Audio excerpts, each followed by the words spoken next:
September 7th, 2014.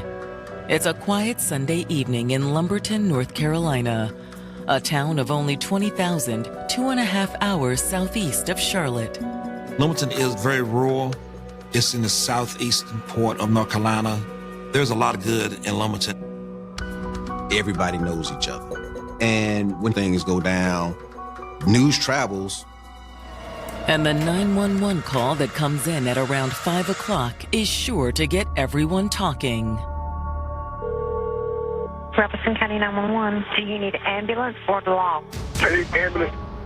The caller is 29-year-old Christopher Lennon. My girl is not waking up. He says he's found his girlfriend, Princess Powell, unresponsive in their living room. You say she's not waking up? No. He doesn't have a working cell phone, so he went next door to use the phone to make the 911 call. Okay. Okay, stay on the line. After dispatching first responders to Chris and Princess's address, the operator tries to get some preliminary information. Do you know if she's breathing? I don't know. Christopher was hysterical. And based on what he tells the dispatcher, it's easy to see why. She's breathing for about 2 months.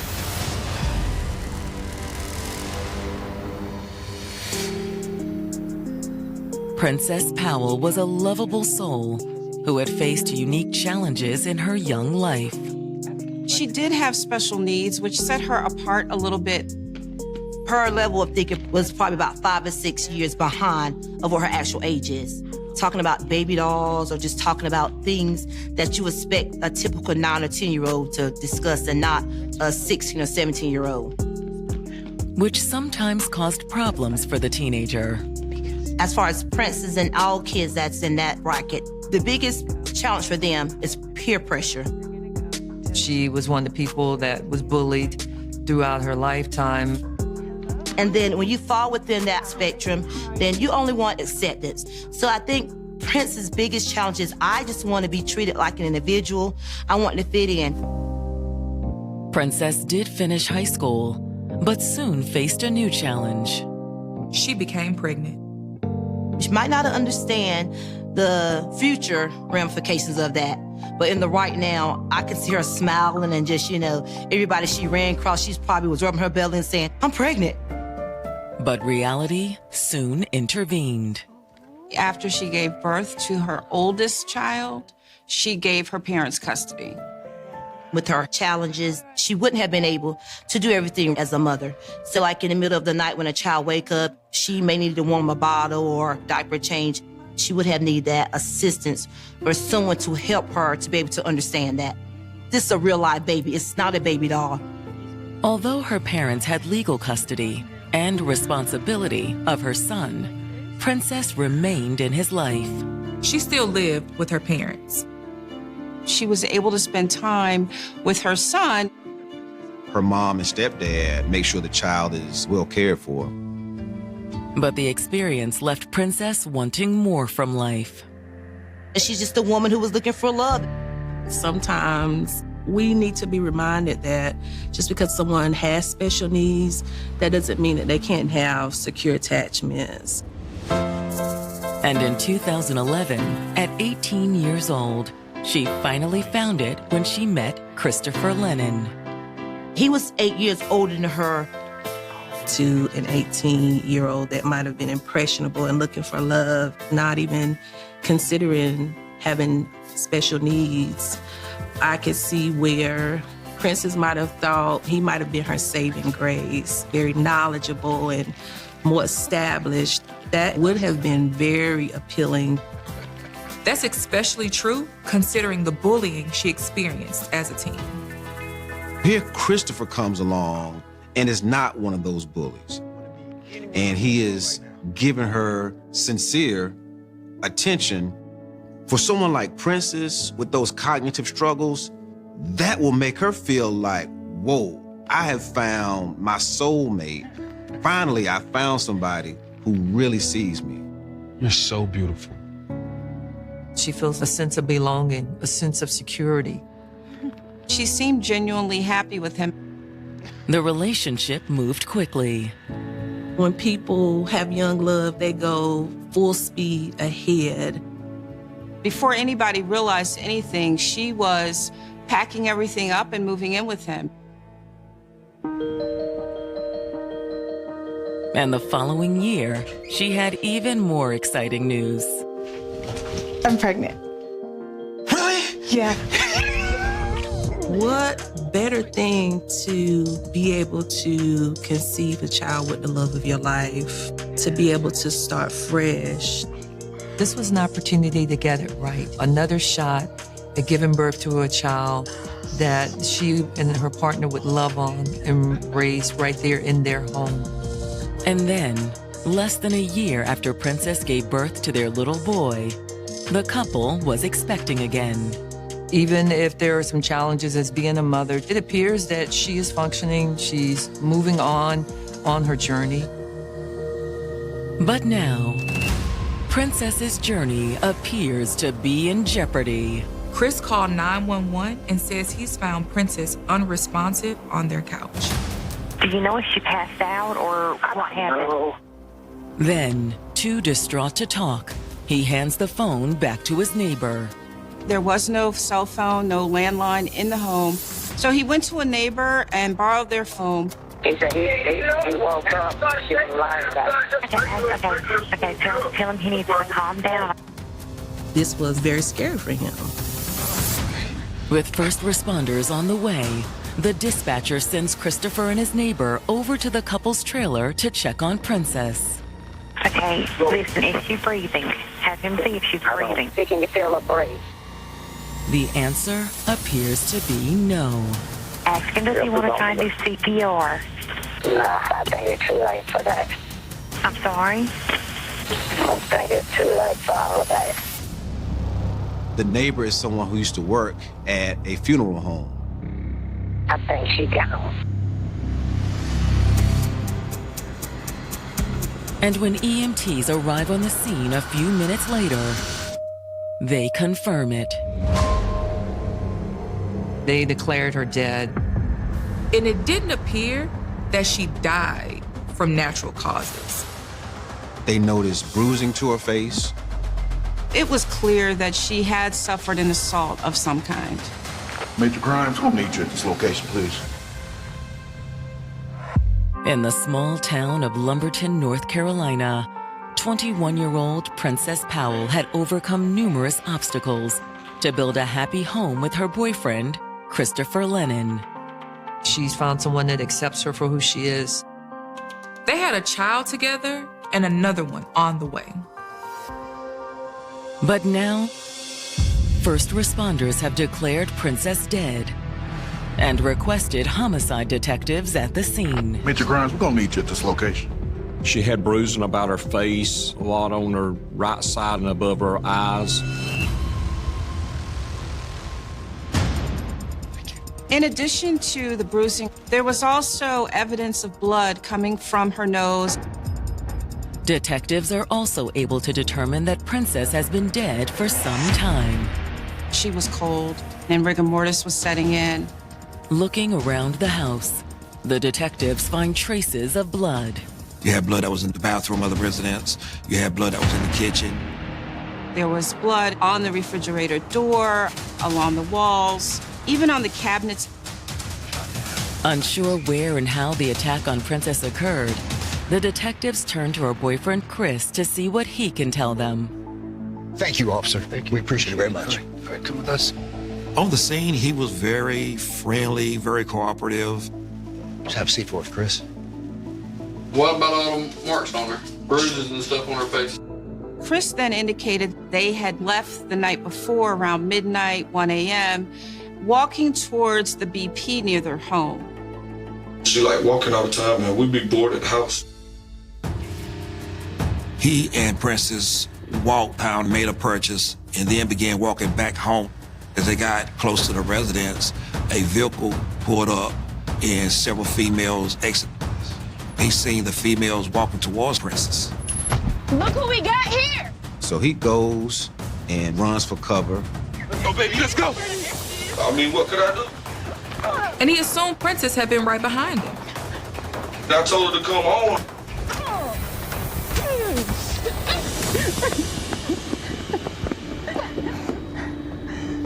Christopher says he hid. And when he heard the car pull away, he'd emerged to find Princess lying on the ground. He sees that You okay, baby? she has been beaten. I guess she couldn't keep up or something. You okay?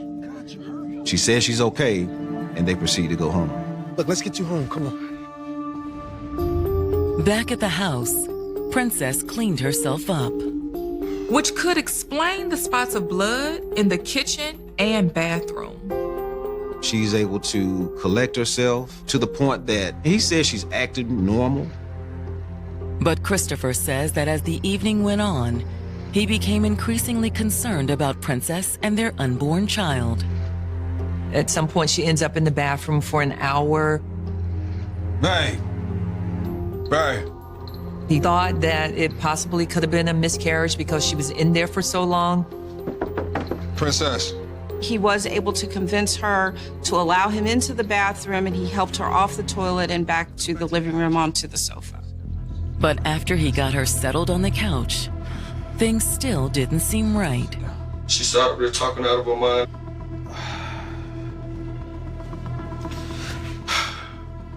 You want to go to the emergency room? I think I just need to rest. Okay. I told her to lay down, maybe she'll feel better. But in hindsight, that was a mistake. I woke up this morning and I looked at her like that and I said, oh. Princess! Princess, It was possible that her head injury was more serious than she had realized. I mean, I was just in shock. Chris is still in such shock that when the detectives turn back to the women that attacked Princess, there's little he can tell them. He couldn't give us the color or the make of the vehicle. They couldn't describe any of the women except for that they were black. It was dark last night, man.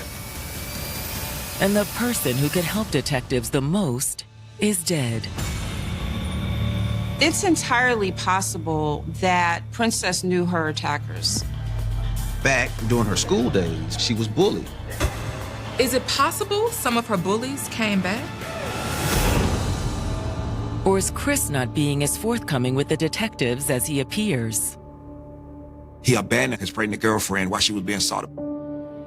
When police press Chris about his relationship with Princess, he says things are great between them. He denied that there was any type of problems within the relationship. There's no arguments, there's no fights, there's no issues whatsoever. But there was something weighing on them. He said that a few months earlier, the state had taken custody of their oldest child. He couldn't really communicate to the police why that happened. Although he hinted that it could have had something to do with Princess's disability. They've been coming to the house, well, for our visitations. They were working very hard at getting their child back. They were getting through that. And this new baby that was on the way was going to make things even better. After finishing up with Christopher at the crime scene, the detectives go to inform Princess's family of the devastating news. They're distraught that their princess is gone. And when the detectives relay what Christopher told them, her parents struggle to make sense of it. They described her as a very mild-mannered, very loving, very easy to get along with person. However, her parents admitted that Princess could have run into trouble in the past year. Why do you say that?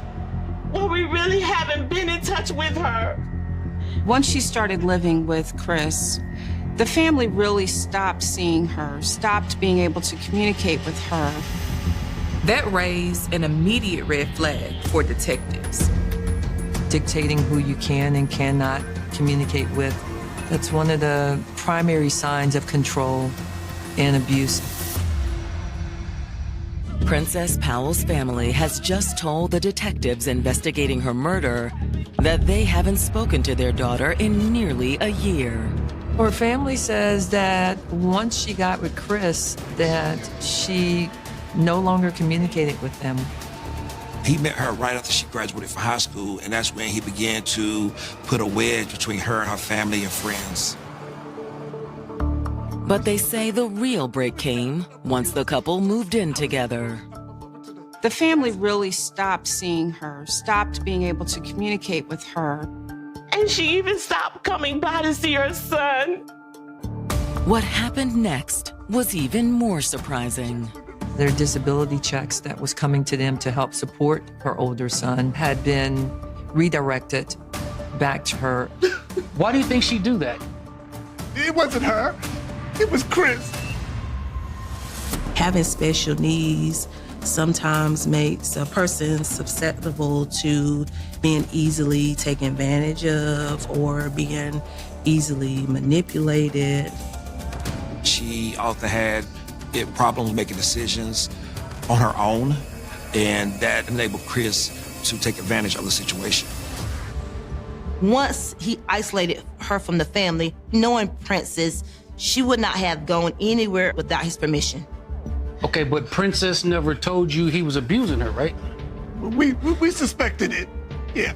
However, they never were able to confirm because of the lack of contact with her.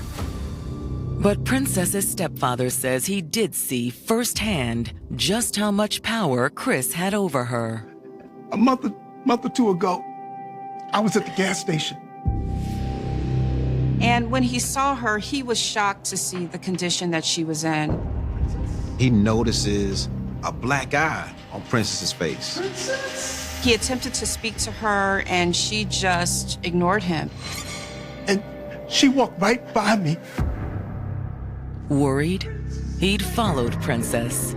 He tried to pull her aside in the parking lot and say, hey, you don't have to live like this. Please, come home. We love you. You have options. But Princess continued to ignore him. Princess, come on home, baby. We miss you. Princess. It wasn't long before Chris noticed, of course, and Chris just really went off on her stepfather. Leave her alone. He was telling him, I'm tired of seeing you around. You need to stay away. That was the last time I ever saw her. You both have our deepest condolences. Disturbed by what they've learned from the family, the detectives return to the trailer park to talk to Chris and Princess's neighbors. The neighbors never saw Chris beat Princess, but they did report hearing screams coming from the home where Princess and Christopher were living. It was a volatile, violent relationship, completely opposite of how Chris described it. The neighbors also say that Princess was very submissive to Chris. Several of the neighbors said that anytime you seen them together, he always walked in the front and she walked behind him and would often be seen with her head looking towards the ground. She didn't speak much. If you did try to talk to her, he would take over the conversation. She was not given permission to speak. She was not encouraged to participate in conversations. I immediately went to, this was a person who wanted to control her and would not let her be herself. But it's what their friends and neighbors, Melissa Nichols and Kevin Harris, have to say about the day leading up to the murder that really interests detectives. Chris had been drinking throughout the day, and they observed Princess walking behind him, and she appeared to be crying at some point. Now, can you tell us why you think Princess was crying? He beat the crap out of her, would be my guess. On several occasions, Chris would tell him about the times that he beat Princess. Chris was very vocal and very bold about his life with Princess, that he's got a relationship where he's doing what he wants to do. And what he did most was beat up Princess. So you saw Chris hit Princess? But not exactly. But according to Kevin, it wasn't really a secret either. He told detectives that a couple months prior, they dropped by the trailer to see Chris and Princess. We never actually saw her that night. Chris actually told them she can't come out right now. He told them, I beat her bad. She looks like a monster. Friends of Chris Lennon and Princess Powell have told detectives investigating Princess's murder that Chris admitted to beating her. They said that they went to the residence to see them, and Princess never came out the back room. He said that he beat her so badly, she looked like a monster. He's taken her ice packs and going back and forth to the room to give her something to deal with the swelling, but the friends never got to see her. So when they got home, they said they called the police.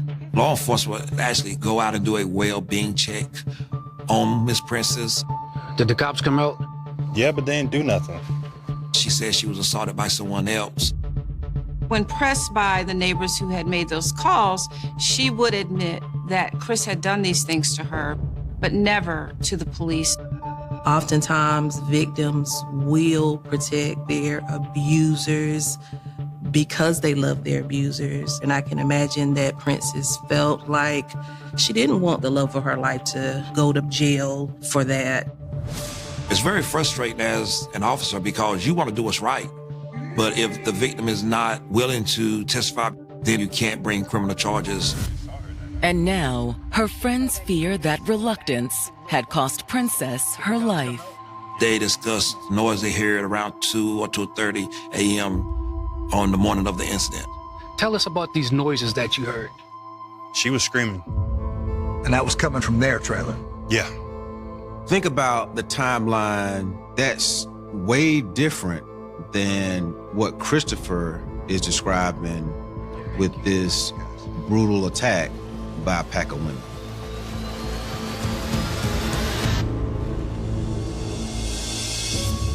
After talking to the couple's friends, the detectives bring Chris in for a formal statement.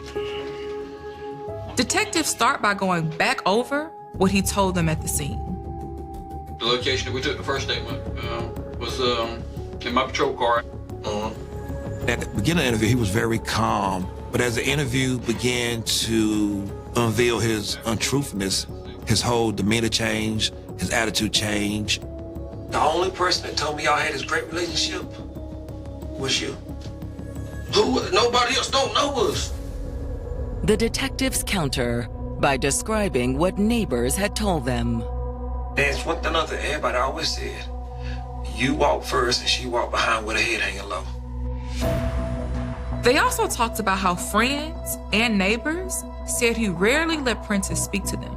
That's because she can't talk that good. She can't talk that good? Nah, she can talk. She talk to me fine, but she'll mess up sometimes and she don't want to be embarrassed around somebody. And when the detectives ask him about the time he'd beaten Princess so badly he'd locked her away so her friends wouldn't see, he denies it completely. I ain't ever locked our bedroom doors don't even lock. How could I lock her in the bedroom? And then you would treat her with cold rags because you beat her, she looked like a monster. According to what you told this person.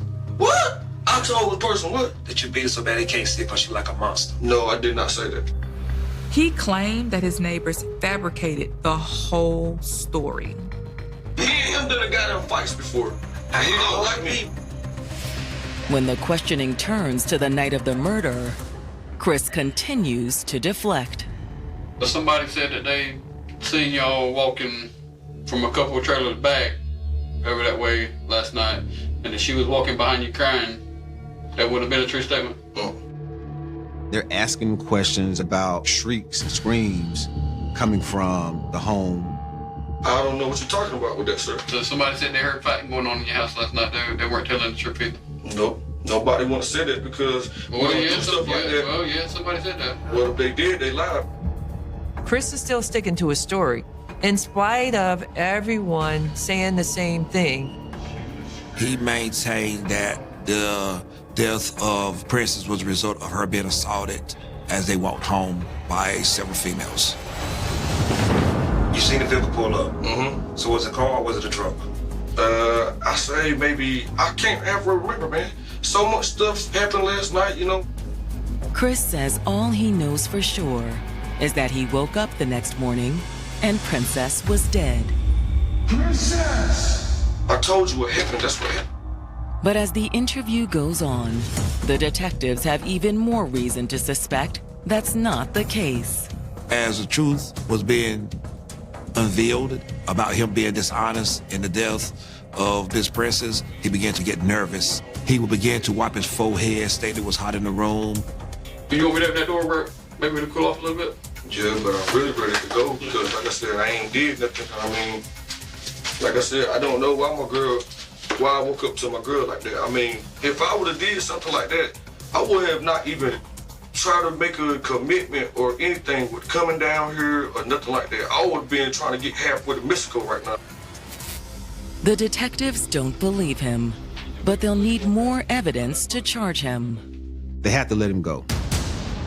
After securing a search warrant, they head back to the couple's trailer.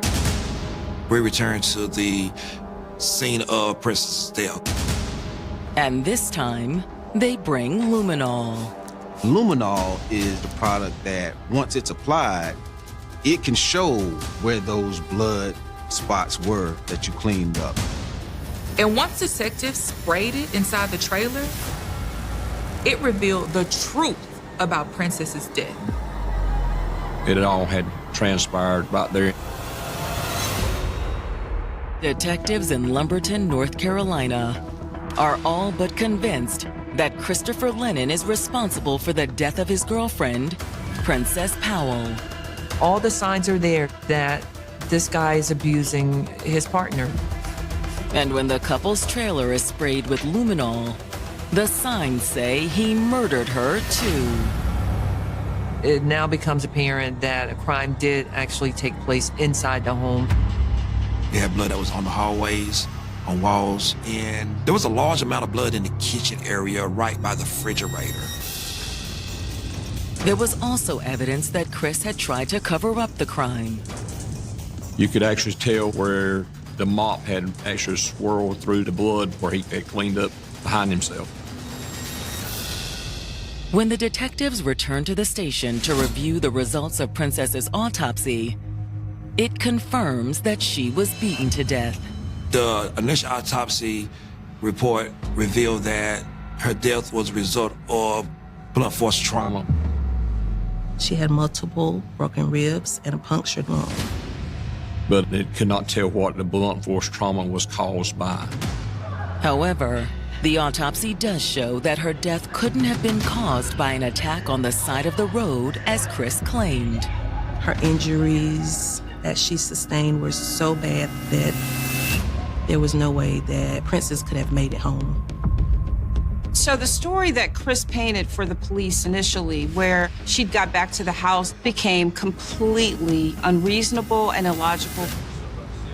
We knew that Chris wasn't being truthful. The autopsy also confirmed that Princess was pregnant. However, while Chris told detectives she was only 2 months pregnant, the autopsy says otherwise. She was a lot farther along. The fetus had developed to the point where you could recognize the little fingers and the little toes and the eyes. With the results of the luminol and the autopsy, the detectives have enough evidence to charge Chris. He was arrested and immediately taken into custody for the death of Miss Princess and their unborn child. He's charged with first-degree murder and the felony murder of an unborn child. But despite the mountain of evidence against him, Chris continues to insist he's innocent. When Chris was arrested, he doubled down on his story and made no omission of guilt. News of Chris's arrest comes as the community is still mourning the loss of Princess. One of the teachers came back the next day and she was like, "You're not gonna believe what happened." And she shared with us the unfortunate circumstances of what happened, and that just broke my heart. I probably cried for about 2 or 3 days. When you have this type of an incident in a smaller community like Lumberton, it affects the entirety of the community. However, Princess's death also highlights the lack of support available in a small town like Lumberton. Being in an underserved community that lacks resources, maybe not a lot of education around domestic violence, it's tough enough for an individual to feel like they need to get out of this situation. And if they don't have the means to do it, then they feel like there's no way out, and so they just stay. Especially in the case of someone like Princess. For individuals who are special needs, we need to reassure them that you don't have to follow what anybody says. You have a mind of your own, and you pretty much know what right or wrong is. It's unfortunate that there were not supports available to her. Because Princess could never break free on her own. People would notice these marks on her body and would ask her, Princess, what are these marks on your arm? And she would always, oh, no, you know, I burned myself cooking. She would always provide cover for Chris. And as the detectives build their case against him, they discover Princess isn't the first woman Chris has abused. We started interviewing past girlfriends who was connected to Christopher. That's how the detectives find a woman named Kelly Howell. And Kelly Howell is a former girlfriend of Christopher. She felt compelled to come to talk to the detectives. She understood all too well exactly the life that Princess lived with Chris. He's beat, abused every girl that he's been with. Shortly after Christopher Lennon's arrest for the murder of Princess Powell and her unborn child, a woman named Kelly Howell has come to the station to speak with the detectives working the case. Kelly Howell is a former girlfriend of Christopher Lennon. How long y'all date? 3 years. Kelly said that when she heard about Princess's death, she automatically knew in her heart that Chris had caused this young lady's death. According to Kelly, that's because she knew exactly what Princess had been through. She stated that Christopher was very, very controlling and that she was unable to maintain jobs because of his control, his anger. He was very jealous. If I went around anybody that was a guy, whether I knew him or not, I couldn't speak to him.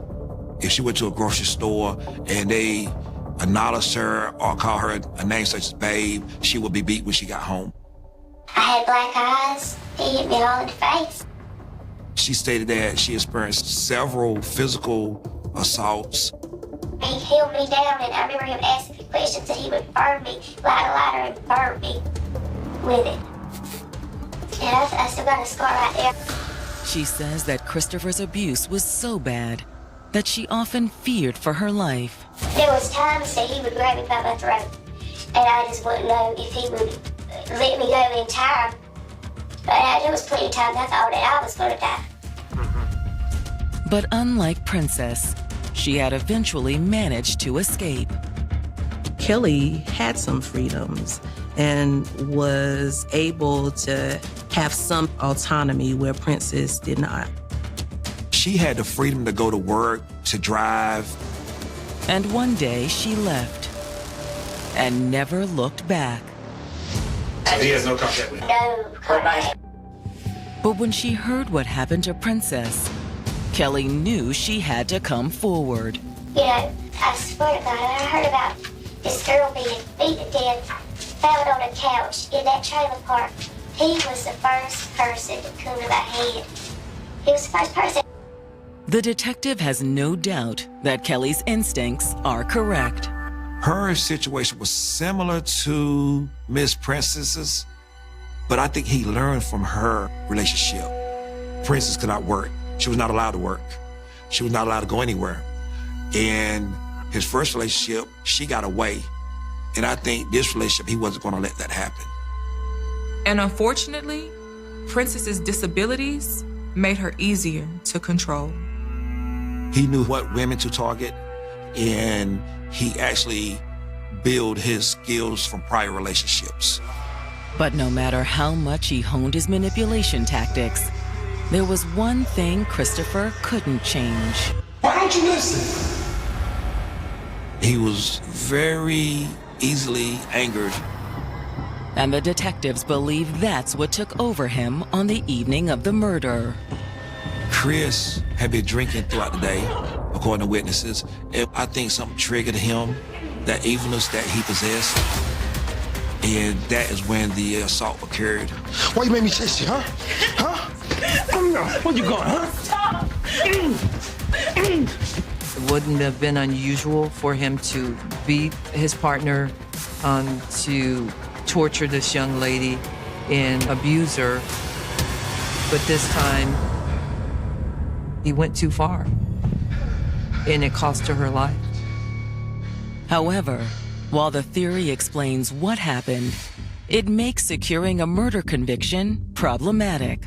Trying to prove that he intentionally killed Princess was going to be a real challenge.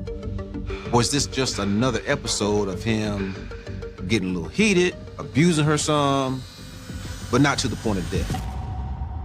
As a result, the prosecutors work out a plea deal.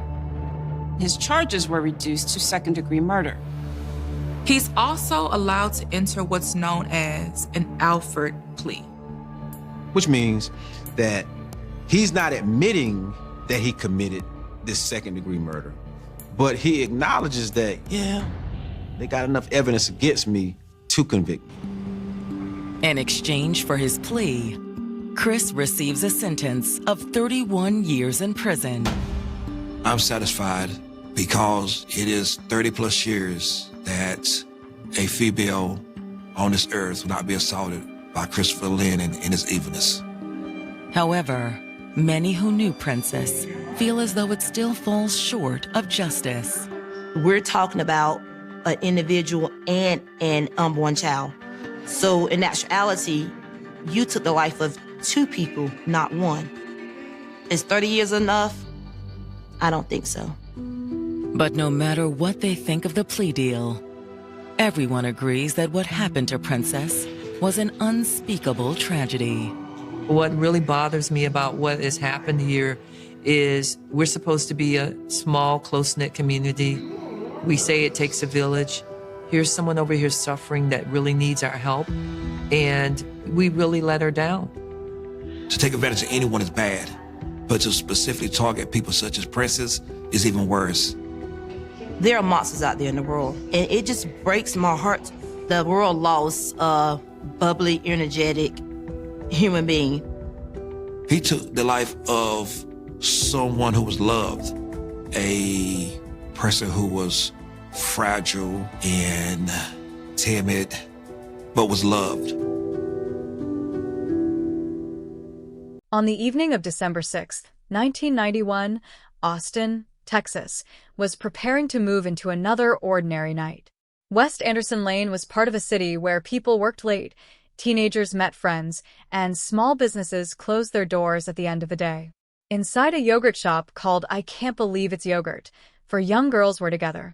Jennifer Harbison and Eliza Thomas were working at the store. Jennifer's younger sister, Sarah Harbison, was there, and so was Sarah's friend, Amy Ayers. Nothing about the beginning of that evening suggested that the lives of 4 families were about to change forever. Jennifer was 17 years old. Eliza was also 17. Sarah was 15. Amy was only 13. They were young people whose names, decades later, would become permanently connected to one of the most troubling unsolved murder cases in Texas. For the people who knew them, however, they were not case numbers, headlines, or evidence. They were daughters, sisters, and friends. Then, sometime near the end of the evening, something happened inside the yogurt shop. A fire broke out. When firefighters arrived, they discovered that the building was not simply the scene of an accidental blaze.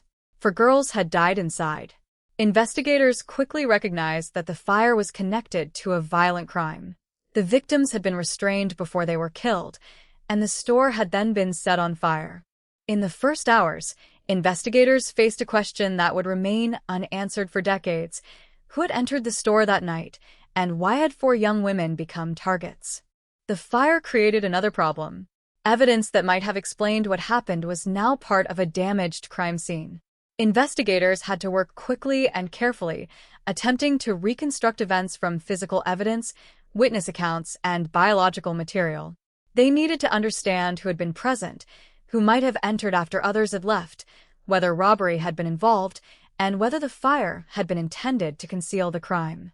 At the beginning of the 1990s, however, forensic science did not offer investigators the tools that exist today. DNA testing was still developing. Evidence could be collected and preserved, but the ability to extract a useful genetic profile and compare it with databases was far more limited than it would become in later decades. That limitation would matter. The investigation continued. Leads appeared. Suspects were considered. Statements were examined. Yet no evidence was sufficient to identify the person responsible with certainty.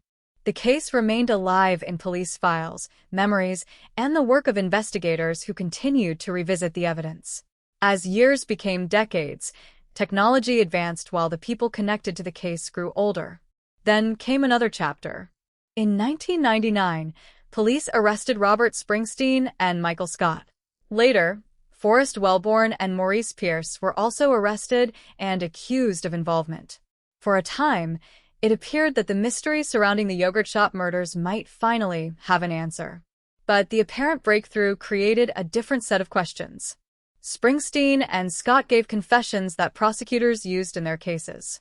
In 2000, Springsteen was convicted and sentenced to death. Scott was also convicted and received a life sentence. Yet the convictions did not end the controversy. Their attorneys challenged the reliability of the confessions and the circumstances under which they had been obtained. As forensic testing improved, DNA evidence became increasingly important.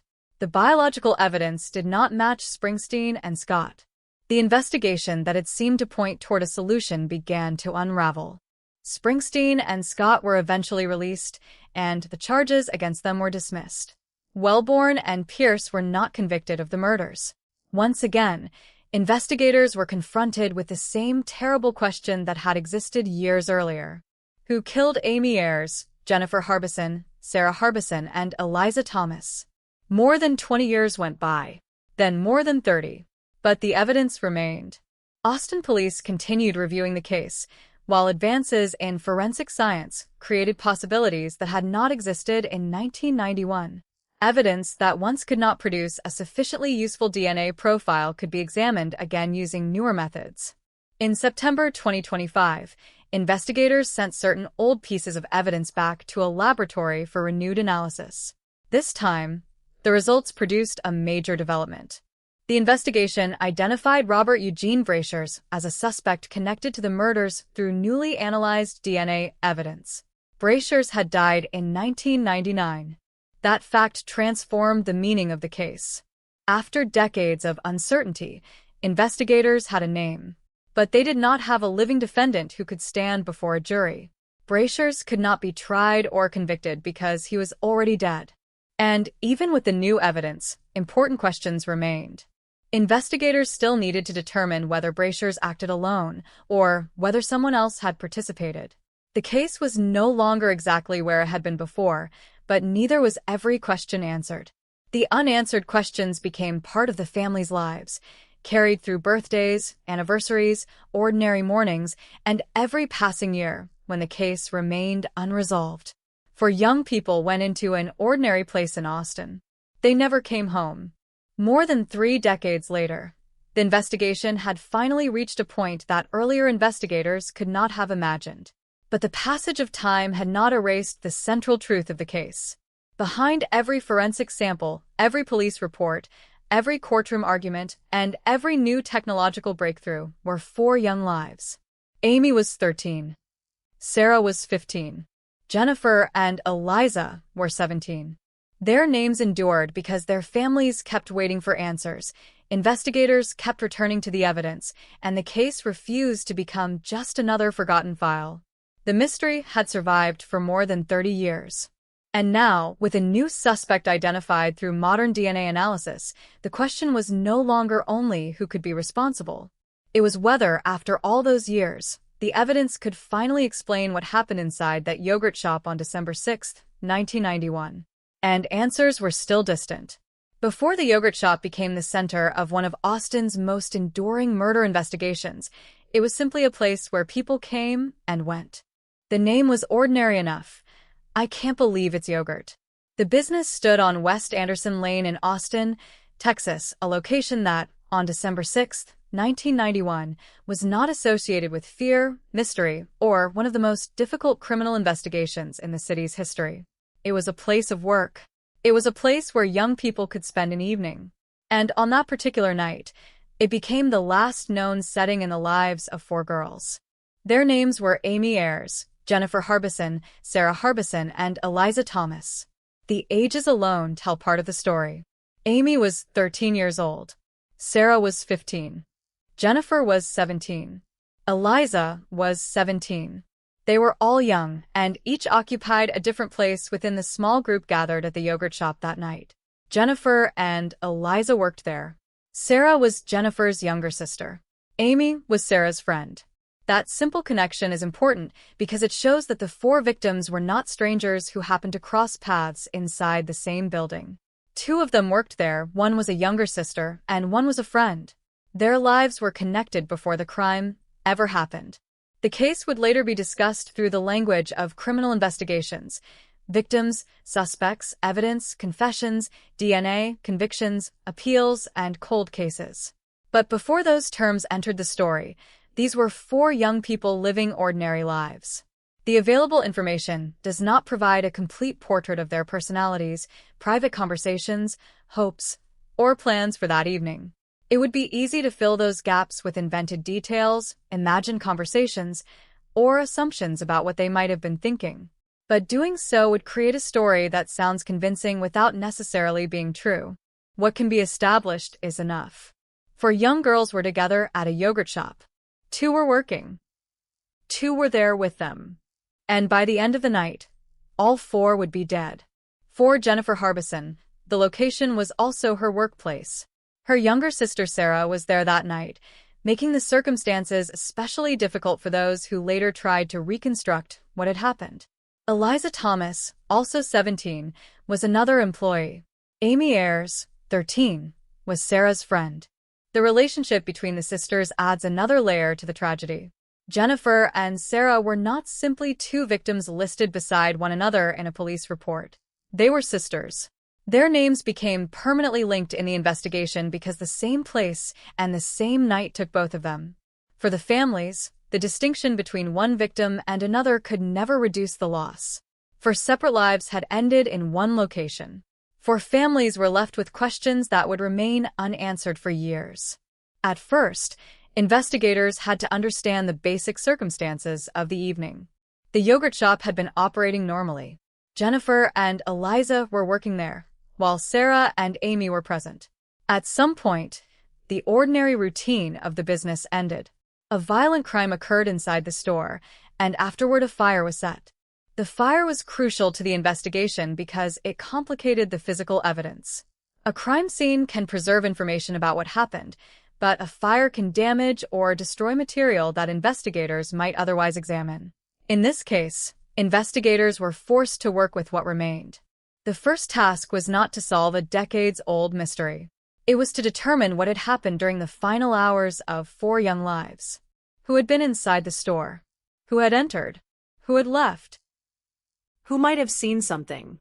What could the physical evidence reveal? And what was the purpose of the fire?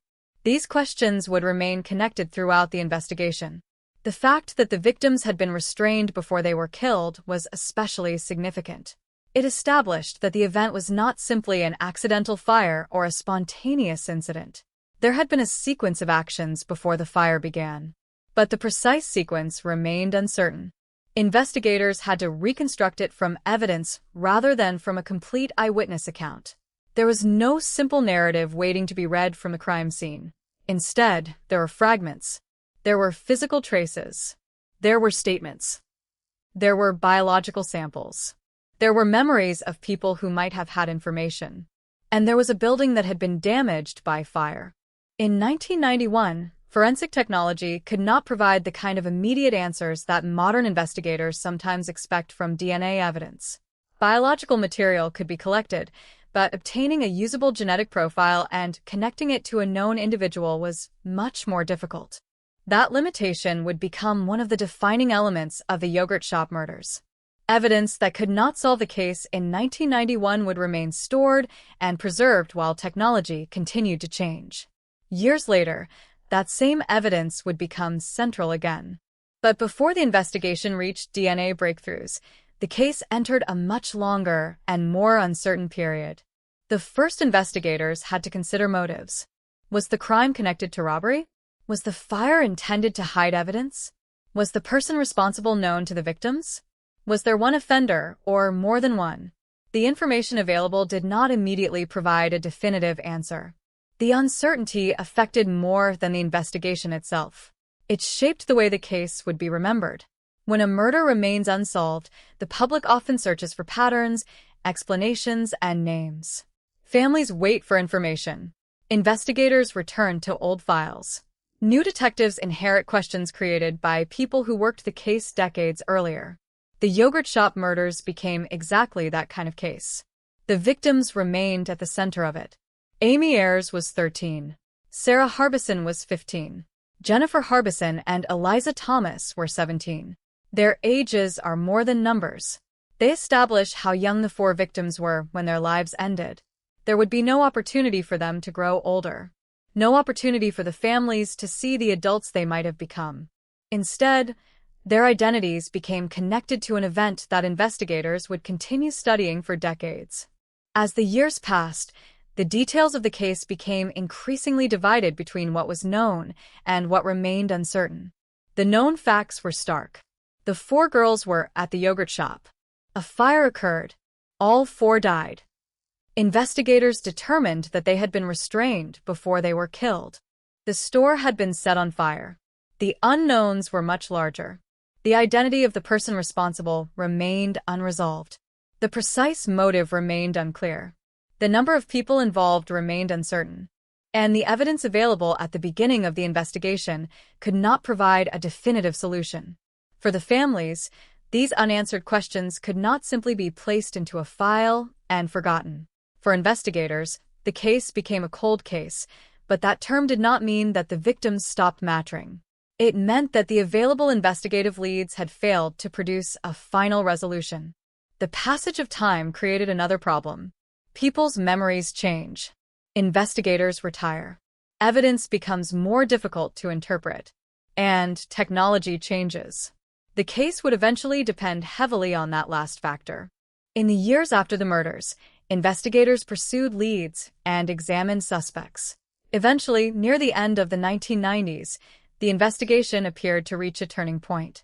Robert Springsteen and Michael Scott were arrested in 1999. Forrest Wellborn and Maurice Pierce were also later accused in connection with the case. For the families of the four victims, the arrests must have represented something the investigation had not provided for years, the possibility of an answer. But the apparent solution would not survive scrutiny.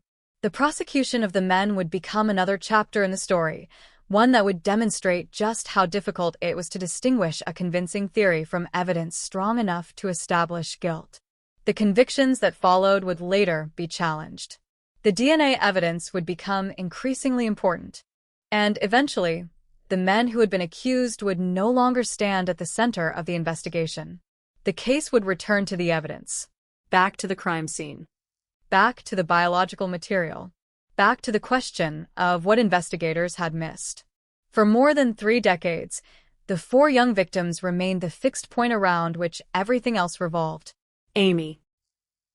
Sarah. Jennifer. Eliza. Their names did not change. The evidence surrounding them did. The technology changed. The suspects changed. The legal conclusions changed. But the central fact remained exactly the same. On December 6, 1991, 4 young lives ended inside a yogurt shop in Austin, Texas.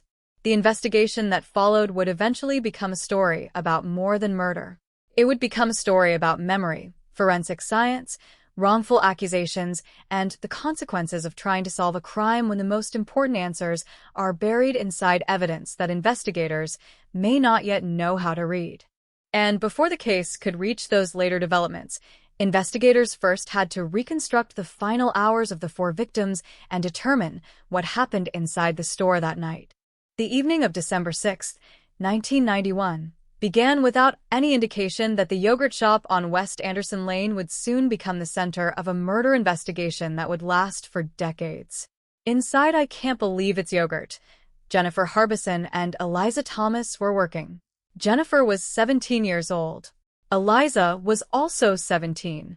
Jennifer's younger sister, Sarah Harbison, 15, was there as well, accompanied by her friend, 13-year-old Amy Ayers.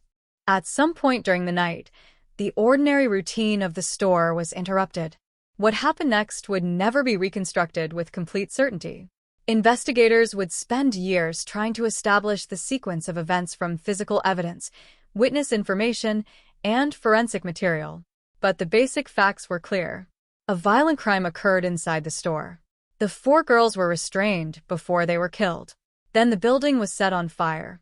The fire would become one of the most important elements of the investigation because it changed the crime scene itself. Investigators were not entering a perfectly preserved location where every object remained exactly as it had been before the crime. They were dealing with the aftermath of a fire, while also trying to determine what had happened before it. When emergency personnel arrived, the situation was already irreversible. For young lives had been lost. The first moments of an investigation are often filled with uncertainty.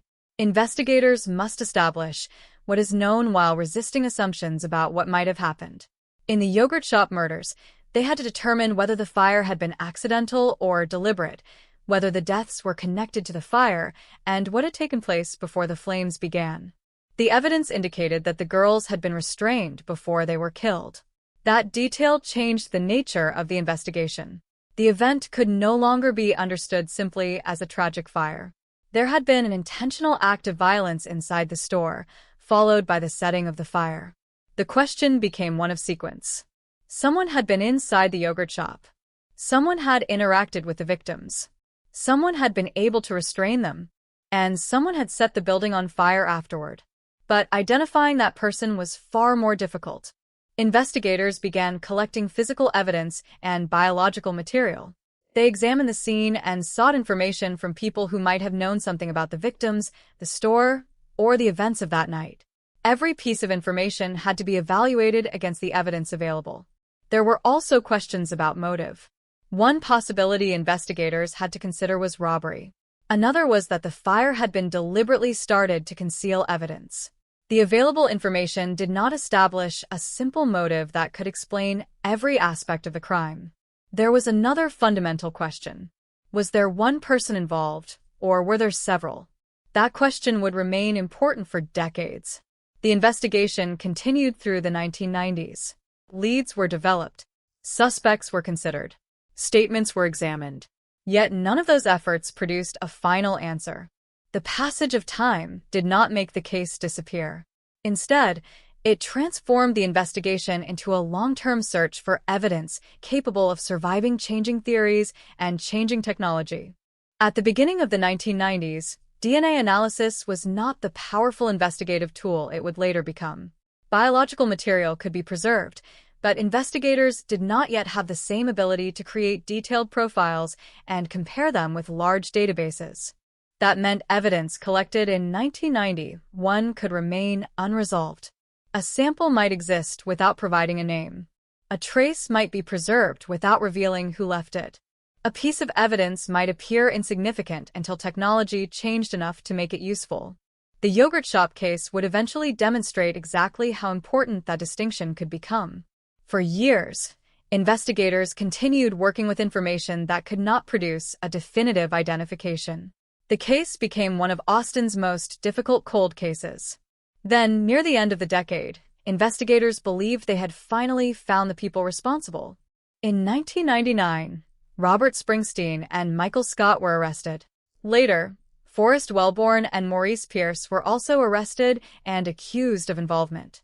The arrests appeared to offer the possibility that the long investigation was approaching its conclusion. For the families of Amy Ayers, Jennifer Harbison, Sarah Harbison, and Eliza Thomas, the development must have carried enormous significance. For years, the central question had remained unanswered. Now there were names. But a name is not the same as proof. The cases against Springsteen and Scott relied in significant part on confessions. Their statements became central to the prosecution's theory of what had happened. In 2000, Springsteen was convicted and sentenced to death. Scott was also convicted and received a life sentence. The apparent resolution, however, was not the end of the case. Questions began to surround the reliability of the confessions and the circumstances in which they had been obtained. Their attorneys challenged the prosecution's case and continued to argue that the evidence did not establish their guilt. Then, forensic science provided another reason to question the convictions. DNA evidence associated with the case did not match Springsteen and Scott. That development was critical because biological evidence could potentially provide information independent of the disputed confessions. If the DNA did not belong to the men who had been convicted, then the investigation had to be reconsidered. The apparent answer began to collapse. Springsteen and Scott were eventually released, and the charges against them were dismissed. Wellborn and Pierce were not convicted of the murders. The investigation had returned to uncertainty. The 4 victims were still dead. The crime scene still existed through preserved evidence and investigative records. But the person responsible remained unidentified. For investigators, this meant going backward before they could move forward. Old evidence had to be reconsidered. Previous assumptions had to be examined. The possibility that earlier conclusions had been wrong had to be confronted. This is one of the most difficult realities of a cold case. An investigation does not simply pause. It accumulates history. Every theory can influence how later investigators interpret evidence. Every suspect can become part of the narrative. Every confession can shape public understanding. Every conviction can create the impression that a case has been solved even when unanswered questions remain. The yogurt shop murders had experienced all of those stages. The case had moved from an unidentified offender to named suspects, from arrests to convictions, and then from convictions back to uncertainty. The evidence had survived all of it. And as the 21st century progressed, forensic technology continued to improve. Investigators began looking at old cases with new possibilities. Evidence that had once failed to produce a useful DNA profile could sometimes be tested again. Biological material that had been preserved for years could be examined with techniques unavailable when the crime occurred. For the yogurt shop murders, this possibility was particularly important. The case contained evidence collected more than 3 decades earlier. Some of that evidence had previously been tested, but had not produced a DNA profile of sufficient quality to be entered into CODIs. Yet technology had continued advancing. The question was whether the old evidence still contained enough information to reveal something new. That question would eventually lead investigators to Robert Eugene Brasher's. But before that name emerged, there was a long period during which the case remained unresolved. More than 20 years passed. Then more than 30. The lives of the victims remained fixed in December 1991, while the investigation continued into a completely different technological era. The families continued to live with the consequences. The people who had once worked on the case grew older. Some suspects disappeared from consideration. Others became central to debates about wrongful conviction. And the evidence remained in storage, waiting for a method capable of extracting more information from it. In September 2025, Austin investigators sent certain pieces of old evidence back to a laboratory for renewed analysis. The purpose was not simply to repeat an old test. It was to apply newer forensic methods to material that had previously failed to provide a sufficiently useful DNA profile. This time, the results were different. The analysis produced a DNA connection to Robert Eugene Brasher's. Brasher's had died in 1999, the same year Springsteen and Scott were arrested. The timing created a striking contrast. In 1999, investigators believed the case had reached a breakthrough when living suspects were arrested. Decades later, a new breakthrough pointed toward a man who had already been dead for years. The new development did not erase the complicated history of the investigation. It did not restore the years lost by those who had been wrongly accused. It did not answer every question about the 4 victims. And it did not automatically explain whether Brasher's had acted alone. What it did was give investigators something they had lacked for most of the case: a forensic connection between preserved evidence and a specific individual. According to the newly announced findings, DNA from biological material collected beneath Amy Ayres' fingernails was consistent with Brasher's. Investigators also revisited ballistic evidence and found a connection between a casing from the yogurt shop case and another crime associated with Brasher's. For a case that had remained unresolved for more than 3 decades, those findings represented a profound change. Yet investigators remained careful. Brasher's could not stand trial. He could not respond to the allegations. He could not offer an explanation. The courts could not determine his guilt through a criminal trial because he was already dead. The investigation therefore entered an unusual stage. There was now a named suspect supported by new forensic evidence, but no courtroom in which that evidence could be tested through a prosecution against him. And the central question remained: was Robert Eugene Brasher's acting alone? Or was there someone else who had entered the yogurt shop that night? That question would become increasingly important as investigators continued examining the evidence. The story of December 6, 1991, had never truly been only about one night. It was about everything that followed. It was about the families who waited. It was about suspects who were convicted and later released. It was about evidence that survived while technology changed around it. And it was about 4 young lives that ended before the investigation had even begun. For years, the case had seemed to move in circles. Now, after more than 30 years, investigators had a new direction. But a direction was not the same as a complete answer. The evidence had finally spoken more clearly than it had in 1991.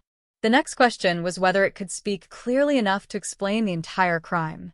The arrests of Robert Springsteen and Michael Scott in 1999 appeared, for a time, to bring the yogurt shop murders closer to a conclusion. After years of uncertainty, investigators had identified people they believed were responsible. But the apparent breakthrough would become one of the most controversial stages of the entire investigation. The case had begun with 4 young victims, a burned crime scene, and unanswered questions. By the late 1990s, it had become a case involving suspects, statements, arrests, and eventually convictions. Yet the evidence would later force investigators, prosecutors, and courts to reconsider what they thought they knew. The first major problem was the confessions. Springsteen and Scott gave statements that prosecutors used in building their cases. Those confessions became an important part of the prosecution's theory. For investigators and prosecutors, statements from people accused of a crime can appear to provide something that physical evidence sometimes cannot, as a narrative. A confession can appear to explain how events unfolded. It can connect a suspect to a location. It can appear to answer questions that investigators have been asking for years. But a confession must still be examined against independent evidence. That became increasingly important as the cases against Springsteen and Scott moved forward. In 2000, Robert Springsteen was convicted and sentenced to death. Michael Scott was also convicted and received a life sentence. For the first time since December 1991, there were people who had been formally held responsible for the deaths of Amy Ayers, Jennifer Harbison, Sarah Harbison, and Eliza Thomas. But the investigation was not finished. The convictions did not end the questions surrounding the evidence. Attorneys representing the men challenged the reliability of the confessions and questioned the circumstances in which they had been obtained.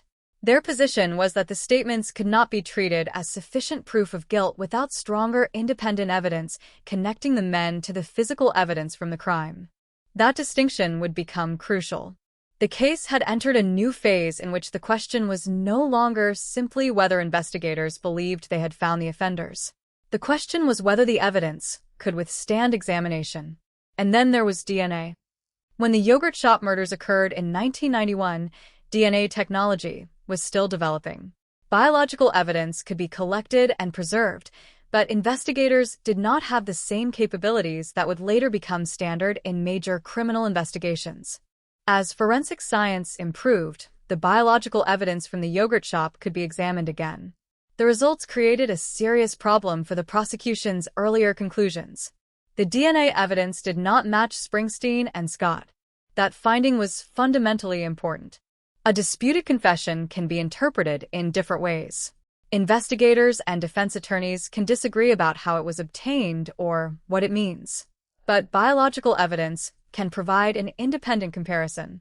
If the genetic material associated with the crime does not match the person convicted, then the conviction becomes much harder to defend. The investigation that had once seemed to have reached an answer was suddenly confronted with another possibility. The wrong people had been convicted. Eventually, Springsteen and Scott were released, and the charges against them were dismissed.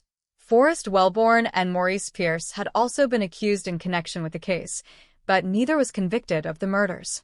The result was devastating in its implications. 4 girls had been killed. 2 men had been convicted. Then the convictions collapsed, and the person responsible was still unidentified. For the investigators who had worked the case, this meant returning to the evidence with a different perspective. The earlier conclusions could no longer simply be treated as settled. The case had to be reconsidered. The passage of time made that process even more difficult.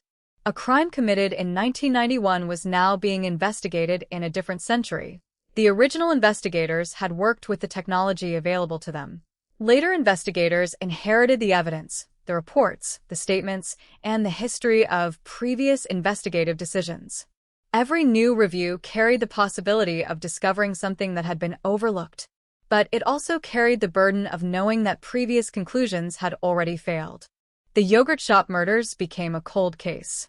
The term can sound final, as though investigators have stopped looking. But in a major homicide investigation, a cold case can remain active through evidence reviews, new forensic techniques, and the possibility of future information. The evidence did not disappear simply because the case had become old. Instead, it waited. As forensic science developed, investigators gained new ways of examining biological material. Methods that were unavailable or insufficient in 1991 could sometimes extract information from evidence that had previously produced no useful profile. That possibility became especially important because some evidence from the yogurt shop had already been tested in the past. The earlier testing had not produced a DNA profile of sufficient quality to enter CODIS, the national DNA database used by law enforcement. But a failed test does not necessarily mean that evidence contains no information. It can mean that the technology or testing method was not capable of extracting enough information at that time. By 2025, investigators had another opportunity. In September of that year, Austin police sent certain pieces of evidence back to a laboratory for renewed analysis. This time, the evidence was examined using newer forensic methods. The results changed the direction of the case. Investigators identified Robert Eugene Brashers as a suspect connected to the murders through DNA evidence. Brashers had died in 1999. That fact was immediately significant. He was not a living suspect who could be arrested after the new evidence was discovered. He could not be questioned. He could not appear in court. He could not provide an alibi or offer an alternative explanation. The investigation, therefore, had to answer its questions through the evidence itself. According to the newly announced findings, biological material collected beneath Amy Ayres's fingernails produced a DNA connection to Brashers. That finding was accompanied by another investigative development. Detectives revisited ballistic evidence connected to the yogurt shop. They found a connection between a casing from the 1991 crime scene and another crime associated with Brashers. The significance of the two forms of evidence was that they came from different forensic approaches. One involved biological evidence.